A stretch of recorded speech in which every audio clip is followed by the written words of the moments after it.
Puji Tuhan. Selamat malam. Apa kabar semuanya? Puji Tuhan. Shalom. Ya, saudara. Ya, saya Pendeta Roy Untu. Saya datang dengan istri saya, tapi dia di ruang Maha Kudus jadi nggak kelihatan. Dan saya didatangi ada jemaat-jemaat saya. Coba bisa berdiri. Iya. Oh, iya. Ya, nah Bapak Ibu yang dikasih oleh Tuhan, bagi saya keluarga Gembala setempat Pak Hani dan seluruh jemaat Tabga adalah rekan dan bahkan sudah dekat ya. Jadi saya bersyukur bisa ada bersama-sama dengan Bapak Ibu. Dan kalau menjadi fokus kita tahun ini kan tadi saya baca tagline bangkit dan jadilah terang. Saudara, terang itu adalah identitas kita. Yesus berkata you are the light. Jadi terang itu adalah identitas kita. Hanya terkadang kita lupa, kita tidak mau bangkit sesuatu yang sudah ada. Nah, saya memberi satu tema kecil yaitu saudaraku hidup maksimal dalam dimensi roh. Saudara tadi waktu nyembah, berapa banyak saudara ngalami Tuhan tadi waktu nyembah. Wow, jangan batasi roh Allah, jangan padamkan roh Allah. Sebab Allah mau bekerja lewat hidup kita. Nah Bapak Ibu, saya akan bahas dalam kitab Korintus, surat Paulus kepada jemaat yang ada di Korintus. Korintus adalah kota yang besar pada waktu itu, mega metropolitan, kota bisnis. Dan di situ saudaraku penginjilan luar biasa, saudaraku para rasul dan khususnya Rasul Paulus terjadi lawatan dan pertobatan yang luar biasa. Bahkan di Korintus karunia-karunia manifestasi itu luar biasa bekerja. Nah Bapak Ibu, namun ada hal yang menarik saudaraku, saya akan kupas melihat kota Korintus. Di sisi lain kota ini menjadi kebanggaan Paulus, terjadi pertobatan yang signifikan. Tapi di sisi lain terjadi kedursilaan, hal-hal moralitas di kota Korintus. Tapi di sisi lain karunia Tuhan bekerja.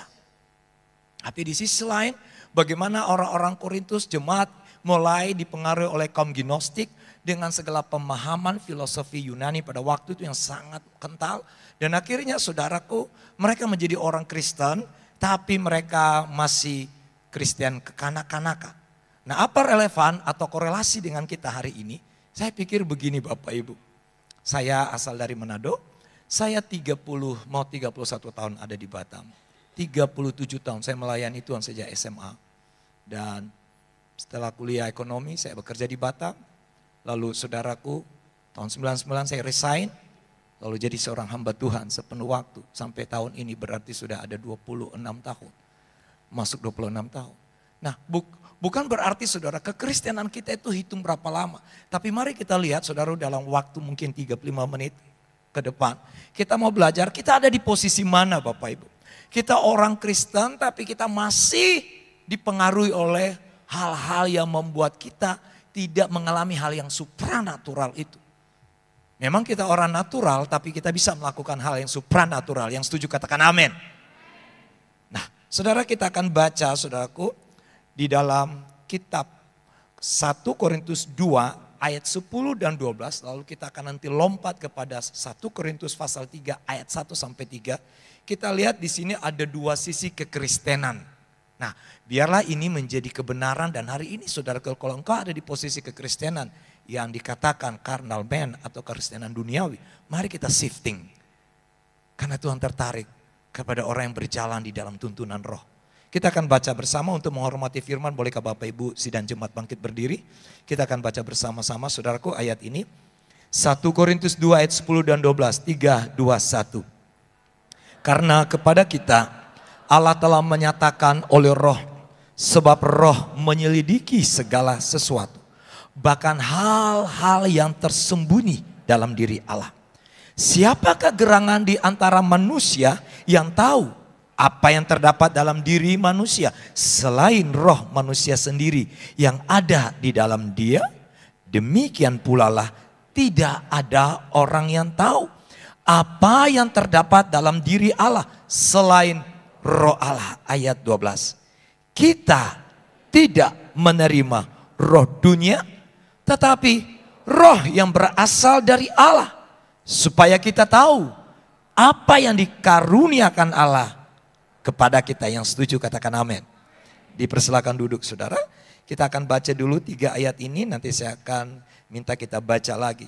Saudara, kalau kita perhatikan 3 ayat ini, berarti saya coba buat satu tagline dari setiap ayat. Yang pertama, lihat. Dipenuhi oleh Roh Allah. Orang yang sudah percaya Yesus, maka dipenuhi oleh Roh Allah. Dan tahukah saudara, waktu orang itu dipenuhi oleh orang percaya Yesus, dipenuhi oleh Roh Allah, bukan ukurannya begini. Oh, karena engkau baru bertobat, jadi Roh Allah itu sedikit. Ya, sedikit aja. Nanti kalau kamu sudah 2-3 tahun, Roh Allah itu akan tambah sedikit.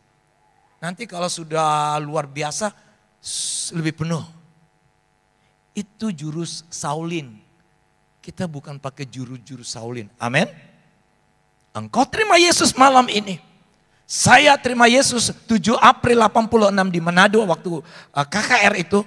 Saya mau katakan Tuhan yang sama-sama engkau dipenuhi oleh Roh Allah. Tepuk tangan buat Tuhan Yesus.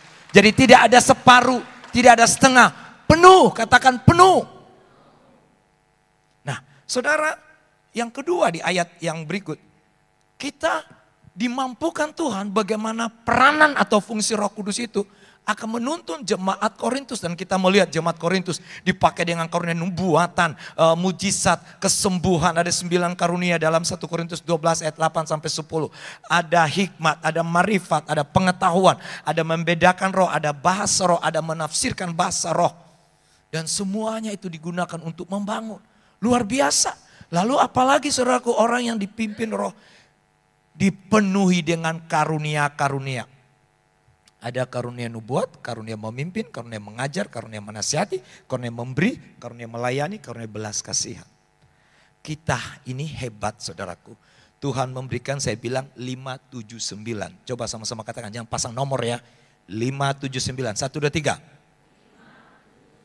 Apa itu 5? Katakan Efesus 4 ayat 11, 1, 2, 3. Apa itu 5? Rasul, nabi, penginjil. Yang kasih cincin nikah siapa? Gembala. Yang korek-korek hidung enak. Guru. Coba sama-sama. Rasul, nabi, penginjil, gembala, guru. Itu 5 kemampuan untuk kita membangun pelayanan Allah berikan. Minimal ada 2 orang. Ada 2 jawatan. Lalu kita punya 7 yang tadi. 7 karisma, 5, 7. Ada karunia memimpin, nubuat, mengajar, menasihati, memberi, melayani, belas kasihan. Lalu ada 9. 1 Korintus 12 ayat 8 sampai 10. Kalau saudara mau doain orang sakit, gunakan 3 karunia yang sudah ada. Jadi karunia itu tidak diberikan orang tertentu. Oh kayaknya mukanya ini muka cocok deh untuk karunia kesembuhan. Karena mukanya kelihatan cocok untuk kesembuhan. Enggak, semua kita bisa, katakan bisa. Pasti ada karunia iman, kesembuhan, mujizat. Anda doain orang sakit, Anda perintahkan.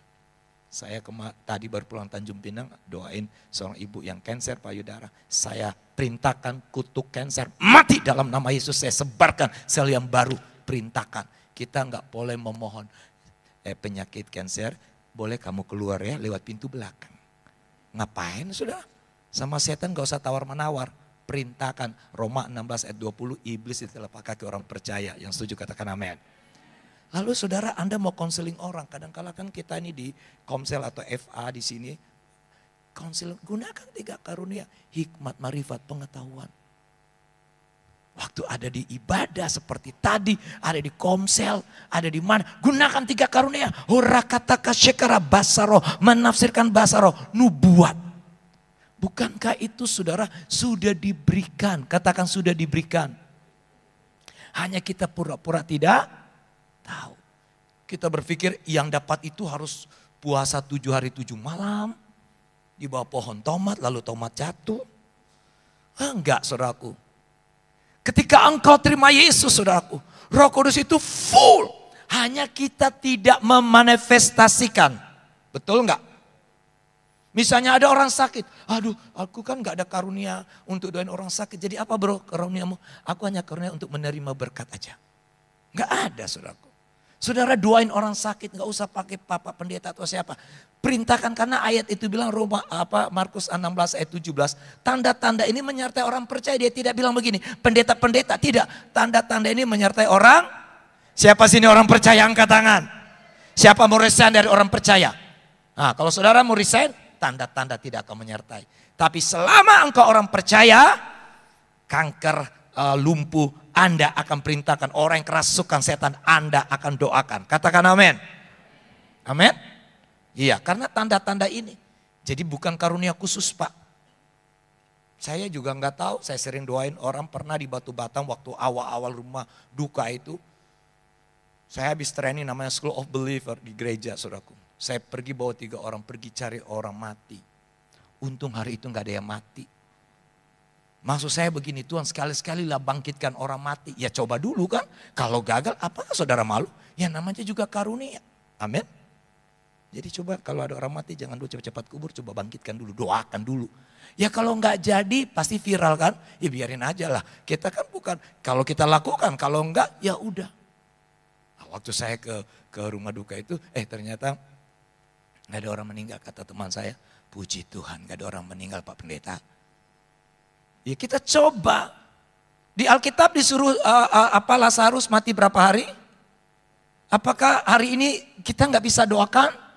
Bisa asal kita mau, katakan mau. Jangan kalau mau berkat aja orang Hokkien bilang hoki mua-mua. Oh, Luit dia mau, hepeng dia mau. Tapi kalau usir-usir setan, itu bukan karunia saya. Tidak ada saudaraku ya. Jadi pastikan 5, 7, 9 itu bekerja buat kita. Katakan amin. Ya. Baru kita baca ayat berikut. Jadi lihat ini, Kristen yang dituntun oleh Roh. Yang berikut kita temukan ini Kristen yang dikendalikan oleh apa ini. Kita baca 3, 2, 1. Dan aku saudara-saudara pada waktu itu tidak dapat berbicara dengan kamu seperti dengan manusia rohani. Tetapi hanya dengan manusia duniawi. Yang belum apa? Dewasa dalam Kristus. Berarti mereka sudah orang Kristen. Cuma belum dewasa. Yang kedua ayat 2. Susulah yang kuberikan kepadamu bukanlah makanan keras. Sebab kamu belum dapat menerimanya. Dan sekarang pun kamu belum dapat menerimanya. Lalu ayat 3. Karena kamu masih manusia duniawi. Sebab jika di antara kamu ada iri hati dan perselisihan.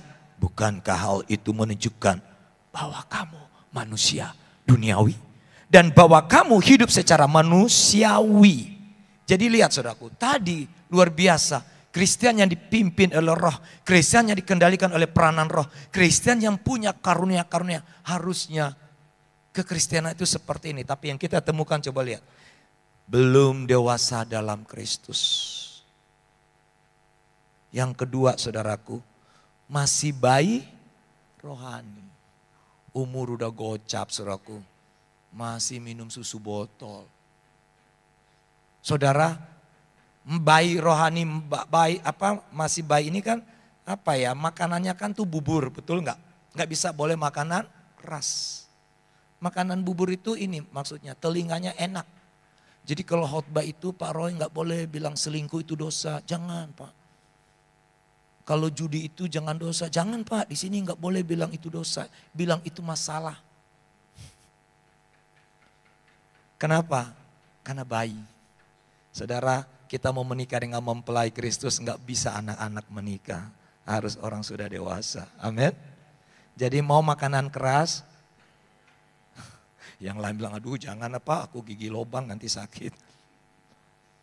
Kalau malam ini ada yang selingkuh bertobat, nah itu makanan keras. Kalau ada malam ini masih main kaki 1, kaki 2, kaki 3, tinggalkan dosa itu berbalik kepada Tuhan. Saudara, yang berikut saudara lihat, dikuasai oleh problem emosional. Iri, Yakobus 3 ayat 16, di mana ada iri hati? Di situ segala bentuk kejahatan. Kadangkala bahasa klasik orang gereja begini. Kenapa Pak pindah gereja?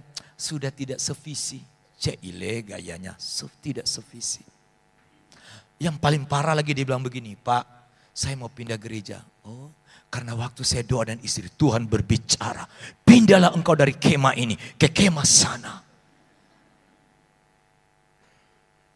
Karena lihat, padahal itu nanti saya terangkan, itu bukan di roh, itu di jiwa. Terlalu mengeluh dengan diri sendiri, saudaraku. Padahal apa? Check and recheck, gak pernah ditampilkan, jadi iri, mulai iri satu sama lain.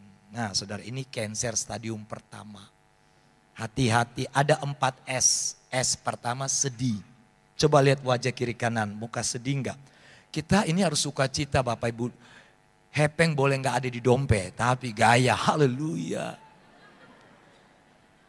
Nah kalau saudara sedih, enggak cepat bertobat, maka cancer stadium 2 namanya seturuk.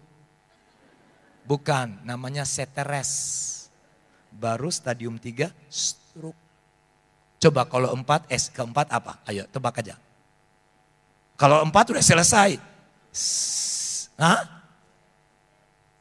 Iya selesai. Innalillahi wa inna ilaihi raji'un. Coba tanya kiri kanan, kamu sedang S keberapa? Mukanya panjang, tadi dari depan panjang, nanti pulang gereja panjang. Jatuh tuh di bawah tuh. Ya. Nah saya coba bagi begini. Ternyata Bapak Ibu lihat. Saya temukan saudaraku, ada Alkitab menjelaskan ada 2 kelompok kekristenan. Mas Paulus katakan Kristen rohani, Kristen manusiawi atau duniawi. Di dalam bahasa Yunani pneumatikos anthropos itu manusia rohani atau manusia roh atau Kristen roh.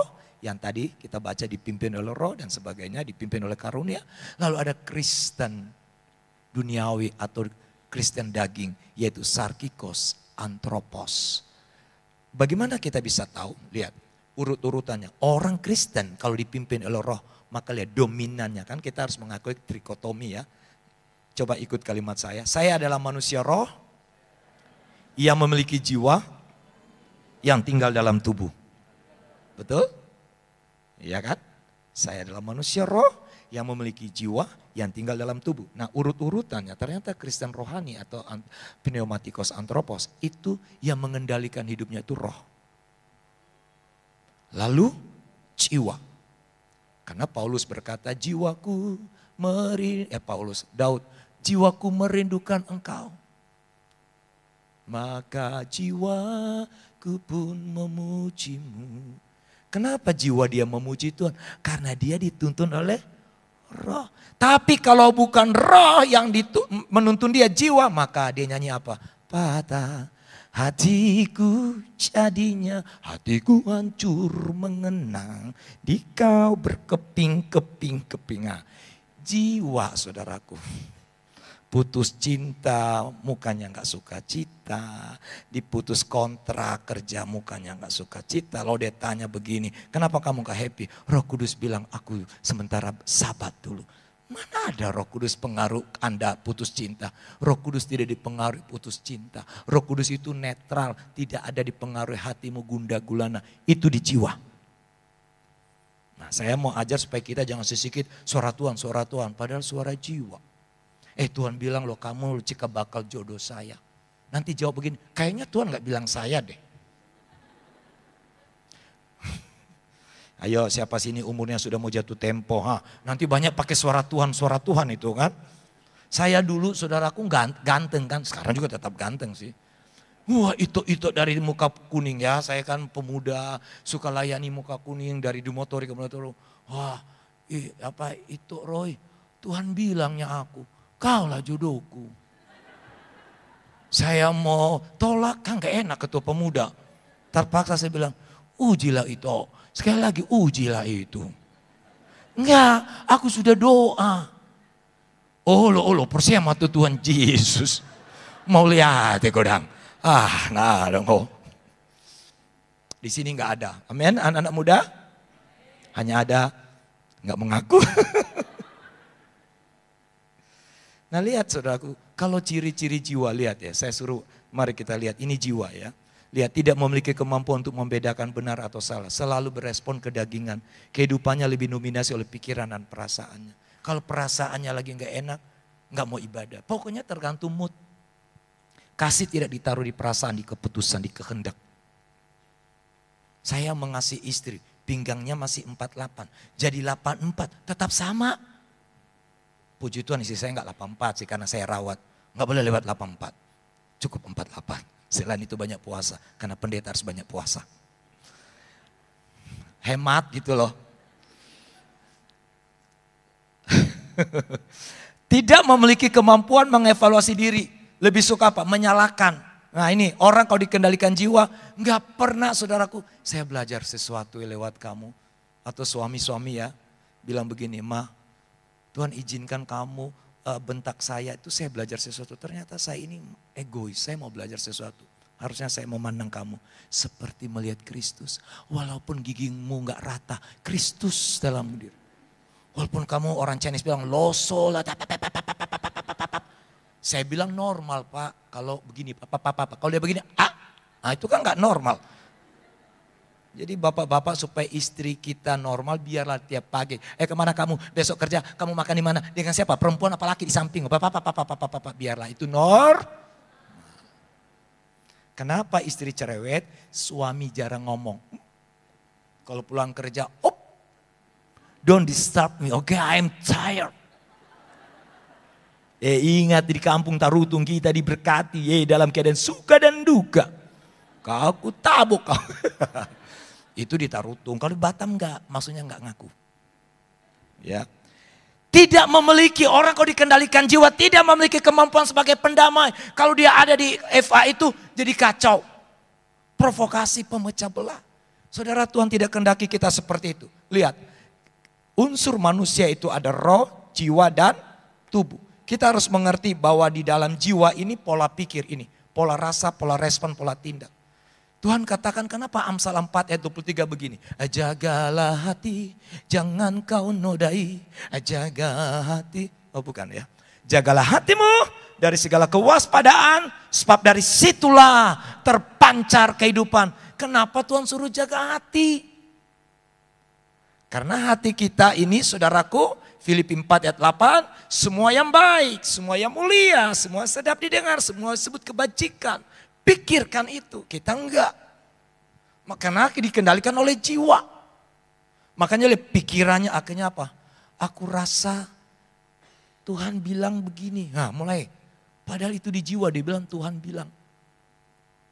Hati-hati Bapak Ibu. Saya boleh kita orang supranatural tapi yang natural, setuju? Harus down to earth.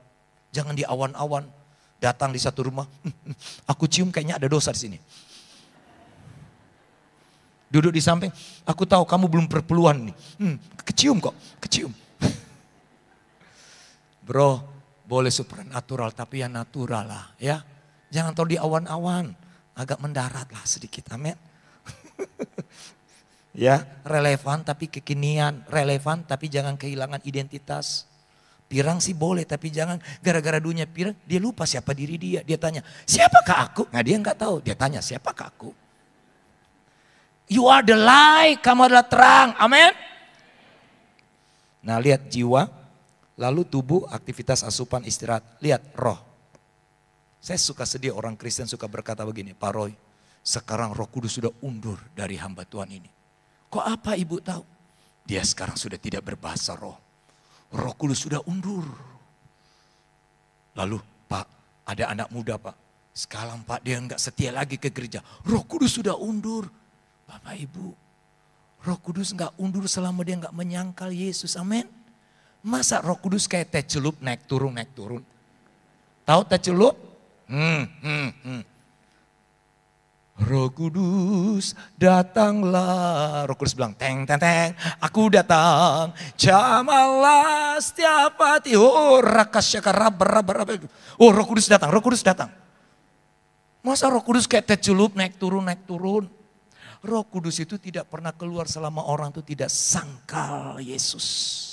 Kalau ada anggotamu yang jatuh dalam dosa jangan hakimi Bapak Ibu. Pandang dia sebagai orang dikasih Tuhan. Tapi Roh Kudus itu bukan keluar masuk tapi lemah atau kuat. Apa ukuran kalau Anda kuat? 3 ini. Katakan sama-sama. Worship, truth, velo. apa? Fellowship. Ada 3 ini aja.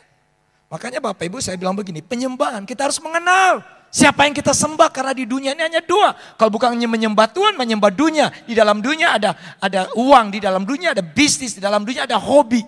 Kalau itu engkau sembah lebih daripada Tuhan, penyembahan berhala. Oh Pak Roy, kami sudah tidak ada patung di rumah. Oh kami sudah tidak ada berhala-berhala.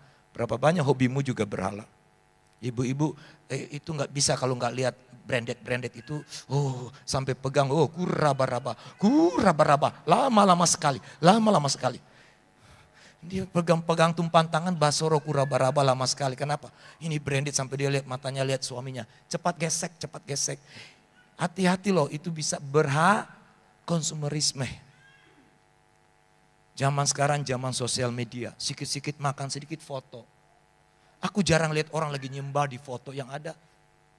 Cari angle, muka udah lebar dibuat tirus-tirus. Dan akhirnya orang jadi apa ya, diri dia. Kalau di lounge itu saya lihat satu cewek, saya pikir dia ngomong dengan siapa? Enggak tahu, dia sibuk dengan atur rambut dia. Ya haleluya 12 kali, itulah dunia sekarang. Nah Bapak-Bapak, saya mau katakan roh kita bisa kuat ada 3 hal ini. Makanya gaya hidup penyembahan itu bukan bentuk pelayanan, tapi lifestyle setiap hari. Nyembah Tuhan, karena dia Allah yang layak disembah. Sembah dia saudaraku. Saudara, saya mau bilang begini, tingkat keintimanmu dengan Tuhan itu akan menentukan seberapa besar engkau memanifestasikan apa yang kau alami dengan Tuhan. Kalau saudara semakin lama engkau nyembah Tuhan, engkau mengalami kasih, maka mudah bagi engkau mengampuni orang. Tapi Pak Roh dia kurang ajar. Bisa, kalau engkau nyembah Tuhan, pasti yang engkau memanifestasikan itu sifat Allah itu. Tapi kok bisa bahasa roh tapi menghakimi jalan terus. Bahasa roh tapi bisa melukai. Makanya Matius 8 ayat 15 berkata, percuma engkau berbahasa roh, percuma engkau beribadah kalau hatimu itu jahat. Jadi orang semakin lama dia menyembah Tuhan, semakin lama dia kenal Yesus, harusnya dia semakin banyak memanifestasikan. Coba ikut kalimat saya orang benarnya Allah. Sekalipun ada situasi tidak benar, saya tetap berespon benar. Saya orang benarnya Allah. Sekalipun ada orang tidak benar, saya tetap berespon benar. Amin. Kenapa saudara bisa marah orang gak senyum? Anggaplah dia lagi gigi lobang, sakit gigi. Itu aja. Jangan bilang, kok bisa ya dia gak senyum saya? Apa yang kurang saya ya? Apa yang, kok mikir renungkan nih? Pikir. Ada Aser mungkin dia lagi sakit gigi karena jadwal ya tetap aja kan. Jadi dia lupa senyum. Saudara masuk. Ih sombong banget baru jadi Aser. Dia renungkan kok bisa? Kayak mana tuh orang itu jadi Aser? Sampai tidur bukan firman dia renungkan. Ibu itu padahal dia nggak tahu ibu itu sakit gigi. Cuma pura tantan pada cepatlah masuk kamu ke 120. Amin. Ya. Nggak boleh keras-keras layar sebanyak ketawa kan aja. Bapak Ibu, kenapa kita perlu ada dalam dimensi roh? Karena ini eranya Roh Kudus. Amin. Saya sedang sepakat dengan salah satu pelayan Tuhan kami, istrinya baru melahirkan 2 hari lalu tindakan dokter suruh operasi, bayangin. Ada yang terganggu di jantung dan pencernaan dan harus operasi. Saya ke awal saya dengar menurut dokter hanya 50% bisa. Enggak bisa jamin meninggal. Bingung anak keluarga muda umur baru 29. Kita sepakat. Saudara, kami katakan dokter boleh katakan begitu tapi kami sepakat. Hebat loh. Matius 18 itu digenapi 2-3 orang sepakat meminta. Ayat itu bilang begini, apa saja, apa saja. Bapak-bapak bilang, yes boleh tambah istri 2 Pak Roy, apa saja. Amsyong, bukan itu maksudnya. Selama apa saja itu sesuai kehendak, iya. Puji Tuhan, hari Selasa proses selesai, saya juga debar-debar jantung saudaraku. Puji Tuhan dia bilang, Kak, puji Tuhan sekarang sisa proses. Luar biasa, tepuk tangan buat Tuhan Yesus. Ada hal yang kita nggak bisa lakukan. Itulah dia menyingkapkan, Roh Kudus itu menyingkapkan selubung. Kita nggak ngerti bagaimana keputusan untuk bisnis ini. Bagaimana saya mau kelola ini. Seperti tertutup. Tapi waktu Anda dikendalikan oleh dimensi roh. Maka itu disingkapkan, itulah revelation. Itulah pewahyuan Tuhan. Ada banyak hal kita tidak tahu, saudara. Tapi Tuhan bisa buat kejutan-kejutan. Maka alamilah dalam beberapa minggu dan seterusnya. Kemustahilan demi kemustahilan terjadi. Kejutan demi kejutan terjadi dalam hidupnya. Setuju, katakan amin. Karena apa, saudaraku? Kita adalah terang, kita harus memanifestasikan sifat terang itu. Amin, saudara. Makanya Bapak Ibu harus proaktif. Jangan pasif. Harus optimis, jangan pesimis. Harus bergerak, jangan diam. Roh Kudus itu dinamos dan dinamit. Ketika saya mahasiswa, saudaraku, saya setiap target mahasiswa itu ada yang percaya Yesus, dan kita orang Manado kebanyakan ya seperti orang Batak latar belakang yang tidak baptis Islam. Dan saya punya target, saudaraku. Setiap mahasiswa baru ada yang baptis, puji Tuhan. Di kos-kos itu, saudaraku, tempat saya tinggal itu ada 12 kamar. Mereka ngorok-ngorok ini anak-anak mahasiswa, saya jam 4 subuh. Saya sudah seperti Yosafat, saudaraku. Udah kira mata kasyakada, percik minyak, saudaraku. Pokoknya aneh-aneh lah. Kalau mau niru, jangan juga niru. Kadang-kala juga gak betul. Saya sudah percik minyak, saya di depan pintu, saya tumpang tangan, Tuhan jamaah. Ada satu saat, saudaraku, ini pulang bugem, ini mereka lagi ngudem-ngudem di mana. Jadi dia mau ke toilet, saudaraku. Saya lagi ini, Tuhan jamaah. Dia buka pintu, kenapa Roy? Haleluya. Kamu yang doa pantasan. Saya biasanya harus minum hampir tiap hari, sekarang udah seminggu sekali. Oh, kamu sering doa ya? Baik. Kamu salah, jangan kuliah ekonomi, harus sekolah teologi kamu. Saya tetap begitu, saudaraku. Mahasiswa dan puji Tuhan, baptis selam. Pergi ke rumah sakit. Saya doain, saya tanya, yang muslim tuh saya tanya, Ibu, saya orang Kristen, tapi Ibu mau nggak saya doa? Orang kalau udah mau mati, agama apa aja silakan. Udah begini. Lalu kalau begitu nggak usah khotbah dari Kejadian sampai Wahyu. Pada mulanya, mati orang itu kelamaan. Amin. Saya begitu, saudaraku. Saya baru pulang dari Tanjung Pinang, begitu juga. Jadi kalau kita doain orang, nggak usah tanya, kamu jadi orang Kristen dulu ya. Enggak, langsung doa. Saya cuma bilang begini, ai le ai tau kau, wa ai tau kau. Hah? Le kata enggak? Nah ini susah, ini bahasa tarutung dalam ya. Kamu orang gereja ya? Iya. Wa boksu, wa pendeta. Hola. Orang udah mau mati. Hola.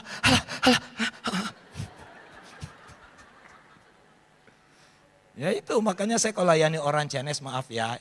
Yang orang Chinese hanya 2 saya layani. Mau bangkrut dan mau mati. Nah, itu cepat bertobat. Tapi kalau masih dia sehat, lihai-lihai, dia bilang, aku dari 7 turunan gak perlu percaya Yesus saja, kaya dan kaya. Ya jangan juga berdoa, Tuhan beri mereka sakit-sakit supaya saya jangan juga. Tapi kesempatan Bapak Ibu ya. Nah ini kan saya bawa semua orang Chinese semua kan, gak ada Bataknang sini kan. Karena di kami saya sering layani orang Chinese. Paling gampang layani orang Chinese. Kalau kita kan kalau layani orang Kristen, baca di kitab mana itu? Kelamaan tanya kitab mana. Kalau orang Chinese dia nggak tahu kitab mana. Pokoknya lumpuh berjalan, kanker sembuh. Kalau itu sembuh, saya ke gereja itu namanya jodoh katanya. Padahal dia lupa jodoh dekat Nagoya. Amin Bapak Ibu. Ya, saya tahu saudara tadinya mau hormat saya tapi nggak jadi hormat, makanya ketawa kan. Tadinya sudah mau ini hormat bagi, nggak jadi kan. Nah, lihat kalau orang yang hidup dalam dimensi roh, saya tutup dengan 3 poin ini, saudaraku. Ya, saudara sadar identitasmu dalam Kristus, amin. Makanya Bapak Ibu, ayo berani keluar dari kenyamanan. Saya punya 3 anak lagi kuliah di Jakarta. Saya 4 anak lupa kenalin ya. 2 ucok, 2 butet. Ya 4. Jadi saudara, anak saya saudaraku. Mereka boleh tinggal di apartemen di Central Park. Tapi sebenarnya kulkasnya kosong. Karena apartemen itu oleh anugerah Tuhan itulah. Kalau berkat pendeta banyak merek Casio. Kasih orang.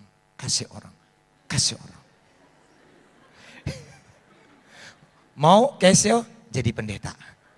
Tanya aja Pak Zors, Pak Filemon, Pak Hermansa. Kita banyak alami. Kalau kami ketemu curhat-curhat, banyak Kesio. Amin. Kesio. Sepatu saya juga Kesio. Ini batik Kesio. Nah Bapak Ibu. Jadi anak saya kulkas kosong. Dia tanya, papi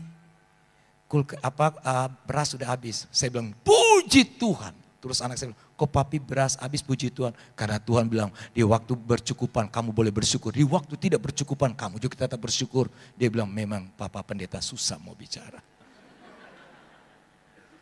Lalu anak saya, mobile banking saya sisa noban 20.000. Mujizat itu terjadi ketika zero.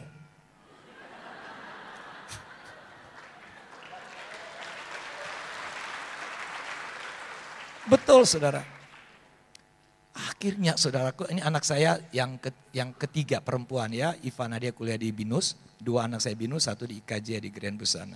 Jadi cewek Ivana Rebecca, dia cantik sekali Bapak Ibu. Khususnya kalau anak-anak muda pria yang masih umur 25 pasti tertarik lihat anak saya. Ya gimana bapaknya sampai bersama dengan Syarungkan. Cuma beda di nasib. Aku lebih mulia. Nah Bapak Ibu, jadi dia sudah nggak ada uang. Tiba-tiba dia cerita, papi luar biasa loh. Yang papi bilang, kenapa? Kan Ivana kan sudah zero loh pi, cuma 1.000 kali. Ya, terus apa? Ada yang ngaku-ngaku begini, kamu anak Pak Roy ya? Iya, di mana apartemenmu? Ini, Om Gosen ini ya. Jadi dikirim beras lah 5 kilo, dikirim ini semua, dikasih semua. Wow, dibilang betul pi. Sekarang Ivana nggak minta lagi. Pokoknya mujizat terjadi kalau udah zero. Bilang kiri kanan, mujizat terjadi kalau sudah. Iya. Kalau Anda di dompet masih ada 20.000. Itu lagu orang Batak bilang gudang donahu hiba amma apa rohana tu ursam torobdo anakona hape pangalahona. Saya juga tidak tahu artinya. Katakan saya orang benarnya Allah. Ya. Yang kedua, saya nggak usah baca, Anda baca aja ayat-ayat itu. Yang kedua, sembuhlah dari luka-luka batin. Kita punya pola asuh yang berbeda. Saya sudah keliling mungkin Sumatera Utara 70 kota. 70% kota saya sudah keliling. Saya melayani seminar keluarga, seminar pria sejati. Udah ke Belige, ke Tarutung, Sidik, Kalang, Siantar, aduh semua. Udah. Dan rata-rata hampir mirip kayak orang Manado. Orang tuanya kasar, mabuk, pukul istri. Wah, istri pulang nangis. Unambe say marsao ama. Papa, dia. Jadi hampir mirip-mirip seperti orang Manado. Dan puji Tuhan saya dilawat Tuhan, mereka sembuh. Satu bapak waktu dipertemukan suami istri saudaraku. Kan maaf ya kita orang Batak kan agak kaku nih. Karena apalagi di gereja kan. Tak bolehnya kita pegang-pegangan. Tak boleh, ini tempat kudusnya. Jadi saya kan khotbah dengan istri. Saya bilang, bapak-bapak rangkulah ibu. Tahu nggak dipegang satu bapak marga Manurung. Ada di sini Manurung? Nggak mengaku. Bagus. Aku sih nembela, cuma nggak diadatin, makanya nggak diakui. Dia pegang. Tahu nggak? Istrinya sudah pakai konde, saudara kan kita orang Batak kan sasak tinggi. Wah pokoknya kayak Syahrini punya sasak itu. Badai apapun nggak mempan goncang, saudaraku. Sudah begini, saudaraku dipegang jauh, saudaraku. Bapak itu pegang jauh, jadi itu ibu kasihan. Kayak ada jurang memisahkan. Lah begini, tapi saya lihat muka ibu itu langsung gini. Kenapa Bapak Ibu? Yang lain-lain itu ada berpelukan. Kan nyanyi lagu bersama keluargaku. Yang berpelukan ini Bapak Menurung ini pegang jauh begini. Lalu saya dekati ibu. Ibu senang gak Bapak peluk? Senang lah Pak. 35 tahunnya aku di begini lah. Waduh saya bilang Pak saya pendeta Pak. Otoritas tertinggi di sini. Kalau Bapak nggak ikuti saya tidak mau khotbah. Bapak ganti khotbah ya. Jangan begitu Pak Pendeta. Nah, peluklah. Waktu Bapak menurun peluk apa itu ibu bilang begini. Ah! Kondenya hampir jatuh. 35 tahunnya aku baru ini dipeluk ciumnya aku. Tolong bapak-bapak peluklah istri. Supaya kondenya agak lebih bagus. Ya. Jadi Bapak Ibu, saya melihat hampir mirip kita Indonesia Timur, saya ke Kupang, ke Papua, aduh sama kasar sama anak, kita punya rekaman. Makanya Matius 15 ayat 13 apa? Jawab Yesus, setiap tanaman yang tidak ditanam oleh Bapa, Bapa tidak tanam dendam, Bapa di surga tidak tanam kebencian, Bapa di surga tidak tanam iri hati, Bapa di surga tidak tanam hal-hal yang dari jiwa. Itu akan dicabut sampai ke akar-akar. Saya nggak pernah tempeleng istri saya.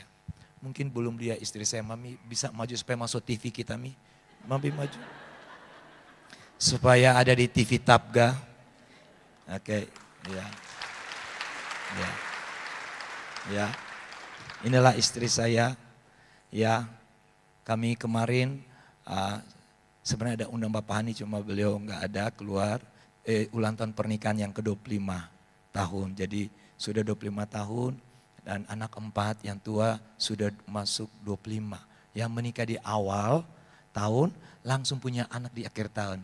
Bagaimana caranya? Ketemui saya di nomor ini. Bagaimana caranya? Dan 4 anak, 2 pria, 2 wanita. Kok bisa atur begitu? Hubungi di nomor ini juga. Ya, terima kasih sayang. Ya, sudah tahu jalan pulang kan? Ya, istri saya campuran. Papa Manado, Mama Jawa Timur. Tapi lebih kalem ya kan. Makanya saya beruntung. Pada dulu cewek saya orang Batak, begini sudah. Apa kau? Apa kau? Saya orang Manado, apa kau? Kau bisa? Kulibas kau. Enggak. Ya. Saudara, lepas aja pengampunan. Kita nggak bisa kembali kepada masa lalu kita, tapi kita bisa mengubah masa depan. Saya punya kepahitan sama papa tapi saya selesaikan. Saya puji Tuhan, saya dibilang mama bodoh. Kami 7 bersaudara. Mama saya seorang yang suka mau cita-cita. Anak saya harus S3. Ya betul. S3, SD, SMP, SMA. Sampai dia meninggal, saya selesai doktor saya. Makanya saya ke kuburan saudaraku mama saya. Cuma buat-buat aja, lucu-lucu aja. Ma, aku sudah S3, Ma. Kata anak saya, emangnya oma dengar? Enggak, cuma buat-buat aja. Mama saya bilang, kamu tak pintar bahasa Inggris. Mama saya seorang guru translate bahasa Inggris.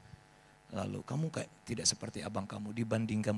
Saudara, kalau engkau punya pengalaman ini, ada satu aktualisasi diri. Dan puji Tuhan saya sembuh. Ya, saya bisa ke beberapa negara, bisa menyelesaikan. Kalau saudara sembuh, saudara nggak buktikan pembuktian ini. Mungkin ada banyak luka kemarin engkau lepaskan karena Roh Kudus akan bekerja. Lalu yang ketiga, saudara, engkau akan mengalami perubahan yang terus menerus. Saudara mau mengalami Tuhan seperti ini, saudara, dimensi roh, mari kita bangkit berdiri, saudara. Kita mau mengalami akan dimensi roh, karunia Tuhan akan bekerja, saudara. Tuhan akan melakukan perkara-perkara yang besar. Tuhan mau bekerja dalam hidup kita. Jangan pernah batasi Tuhan. Mungkin saudara berkata, Pak Roy, saya kan gak sekolah teologi ya. Tuhan cari orang yang mau. Anak saya masih kecil sudah doain orang kerasukan setan di sekolahnya. Anak saya sudah doain orang tuanya punya mama yang sakit. Kenapa saya latih anak saya? Yesus terlebih besar. Come on. Yesus terlebih besar di dalamku, di dalamku, di dalamku. Yesus terlebih besar. Yesus terlebih besar di dalamku selama-lamanya. Beri sorak-sorai buat Tuhan. Yesus terlebih besar. Yesus Dia lebih besar dari penyakitmu malam ini. Dia lebih besar dari pergumulan pernikahanmu. Dia lebih besar dari segalanya. Amin. Di dalamku. Uralamaya syakata karalabalabalabalabala.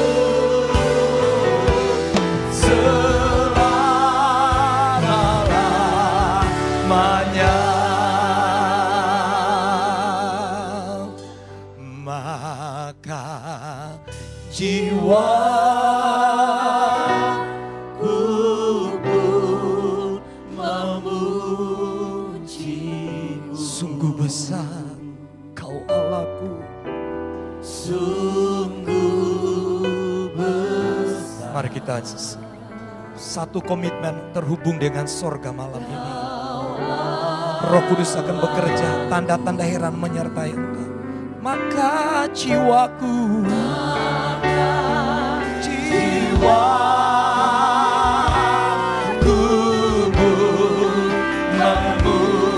memujimu sungguh besar, sungguh besar.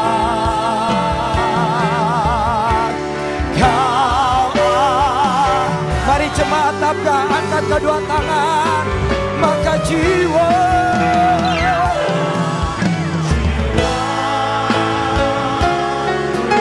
Ramasheka Ramataka Ramashekere.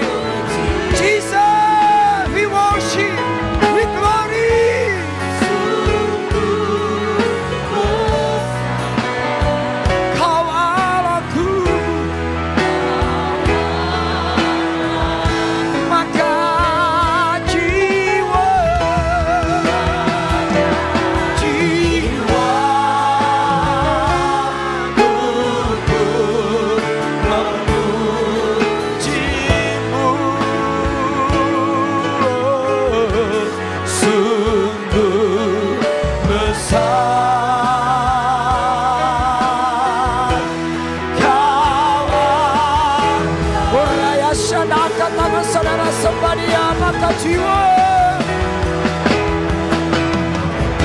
Hadirat Allah penuhi kami malam ini.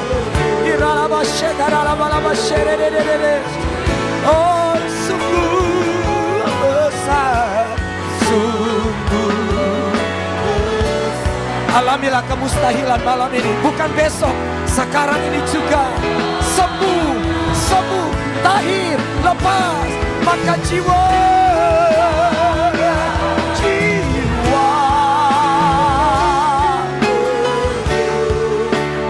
memujimu sungguh besar, besar. Kau Allahku. Semua berbahasa roh, berbahasa roh. Somebody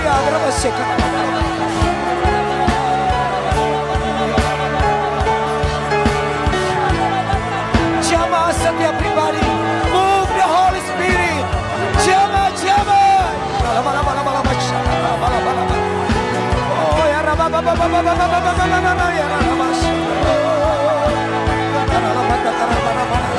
bebaskan mereka yang terikat, sembuhkan mereka Tuhan. Bilur-bilur Yesus, bilur-bilur Yesus, mengalir, mengalir dalam nama Yesus.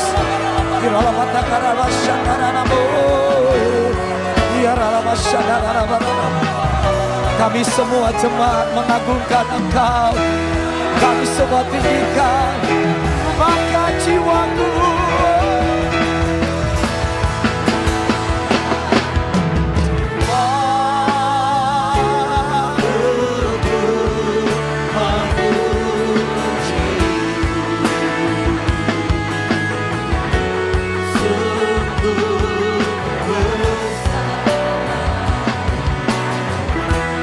Kau Allahku, maka jiwa